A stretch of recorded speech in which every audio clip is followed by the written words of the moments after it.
Hi, Pam Washington here from Build My Cleaning Business.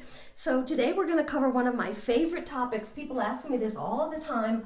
What are the key components for a winning commercial proposal?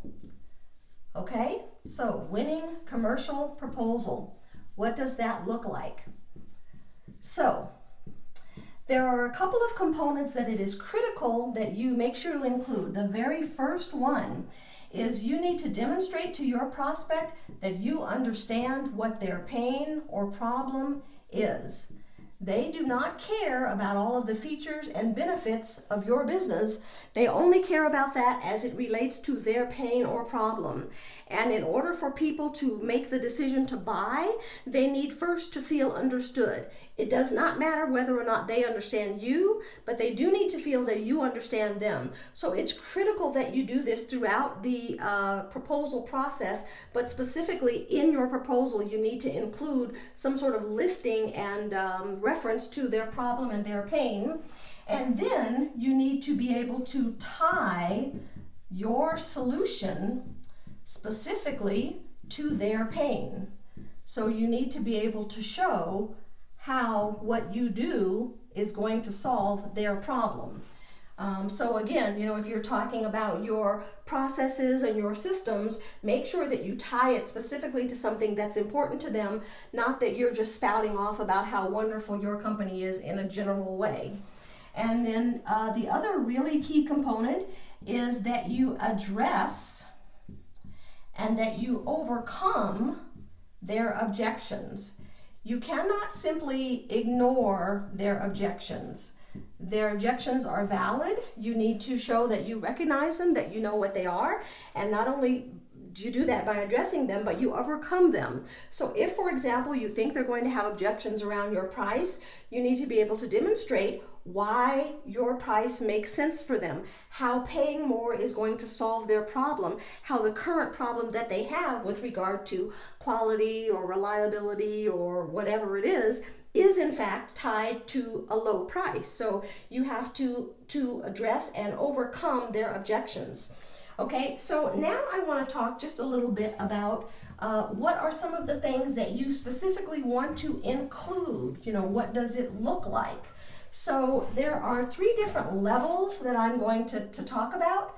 The first level is, these are the basics. These are the things that should be included in every commercial proposal. So the first one is your title page. People love to see the name of their business in writing. So make that a big bold thing and the name of your business and the date much smaller. You also need to have a cover letter. Very important. And in there is where you're also going to reference again their pain and your solution. Then you're going to have the scope of work. That's critical. If they provided it, you can just reference it in your proposal, but you have to tie that together. And then you're going to talk about, of course, pricing and specifications.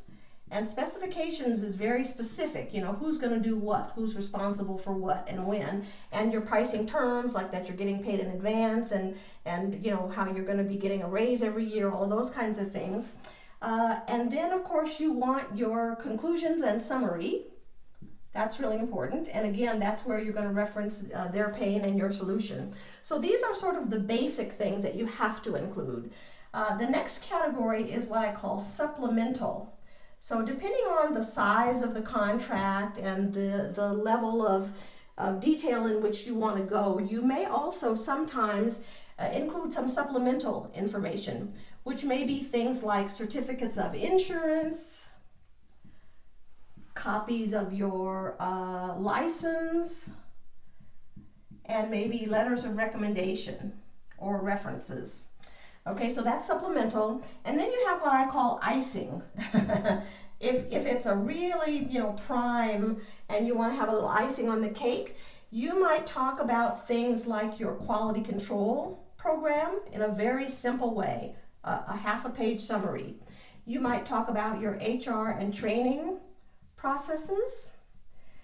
Depending on what type of industry it is, you might reference your confidentiality policies and how you address that.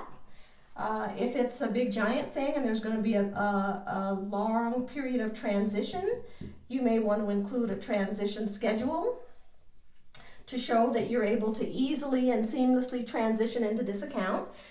You may want to include an organizational chart, and if it's really big, you may even talk about business continuity.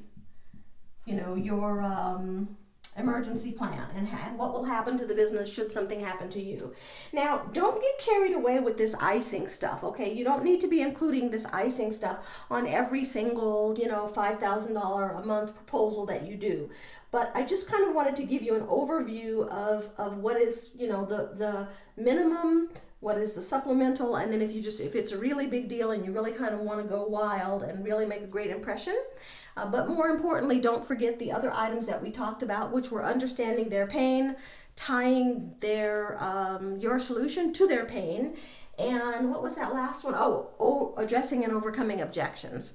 Okay, so those are the components for a winning commercial proposal, and that's all for this training, and I'll see you soon. Bye for now.